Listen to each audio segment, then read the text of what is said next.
Tonight, the Missouri Supreme Court has denied a convicted Columbia killer's request to stop his execution. More than 20 years after a gruesome triple murder at a Columbia convenience store, Ernest Lee Johnson is set to die in less than 24 hours. Johnson was convicted, then sentenced to death in June of 1995, but the case has been in and out of the court system since then. In a special report, ABC 17's Jillian Fertig revisits the crime scene, talks with former police officers who worked the case, and retraces the steps of the case through the justice system. It's a crime that has been called unforgettable by those who were involved in the case.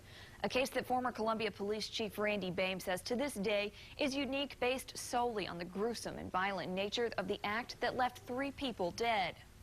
The impact that it had on the community, particularly that neighborhood, that there was just a lot of fear, a lot of people who had felt like it was okay for their kids to be out playing in the front yard that now did not feel like that was okay, and how that changes the mentality of that community. His brother Ted, I said, "There's something wrong." He's, "Oh, Mama, you worry too much." I said, "No, I know something wrong." But it was very clear from the beginning that it was a horrific crime scene, and that obviously something very violent had occurred. Former Columbia Police Chief Randy Boehm was a captain at the department in February of 1994. Officers were called to the Casey's on Ballinger Lane after a deputy stopped to check on the business and noticed blood on the front door lock. He also noticed the cash register was open. Ernest Lee Johnson, a known crack addict, was known to frequent the Casey's store. The day of the murders, Johnson stopped by the Casey's store 3 times. The 4th stop was deadly. There was certainly a lot of pain and a lot of passion. At first, it was pretty chaotic because it was a pretty gruesome scene, as I know you're aware, and with 3 victims and the way they were killed by use of the hammer, a lot of blood, and so it wasn't immediately known even how many victims that we had or how they were killed or what the motive might be. The 3 victims, 46-year-old Mary Bratcher, 58-year-old Fred Jones, and 57-year-old Mabel Scruggs, were employees at the Casey's.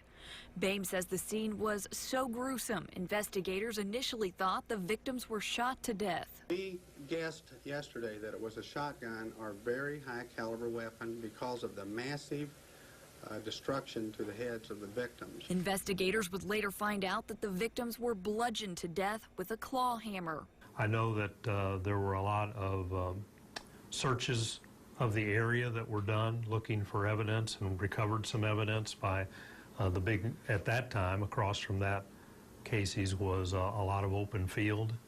And so all of that area had to be searched, which obviously took a lot of staff to do that and a lot of time. Investigators learned that Johnson had revealed to his girlfriend's 18-year-old son, Rodriguez Grant, his plan to rob the Casey's. We have learned that just prior to the robbery, Johnson had told Grant that he was going to rob Casey's store and that he needed a gun. And Grant furnished him with a .25 caliber semi-automatic.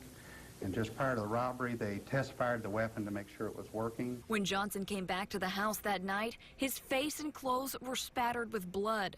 He put the clothes in a trash bag and gave it to his girlfriend's other son, 16-year-old Antwain Grant, and told him to get rid of the bag. When police searched Johnson's girlfriend's home, they found money and a Casey's receipt. Grant later led police to the park where he hid the clothing and the gun. Police say the demeanor of this entire neighborhood changed the day they learned of the horrific crime. Arrested in 1994, then convicted and sentenced to death in 1995, Johnson's attorney filed multiple appeals. I guess at the end of the day, our hope is that that by this getting completely resolved in some fashion, whether that be the execution or whatever ultimately occurs, that helps the family and friends have some closure. Johnson is set to die tomorrow night after his appeal was denied last week. His attorney said because Johnson has a brain tumor, he was requesting to be executed by gas chamber instead of by injection.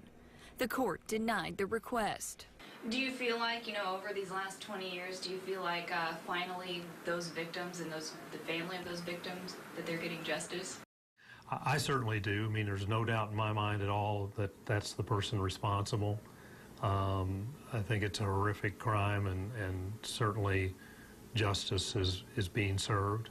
You know, while we can answer certain questions, eventually we could answer who did it, and we could answer to some extent why it was robbery based, but as far as why that person would do it in that way, you know, we still can't answer that kind of a question. There really is no answer to that. You know, only one person, Ernest Johnson, the only one who really knows, if he does, why he decided to do it in a particular way that he did it. Johnson declined our request for an interview. I also reached out to both Rodriguez and Antwain Grant, who also declined interviews.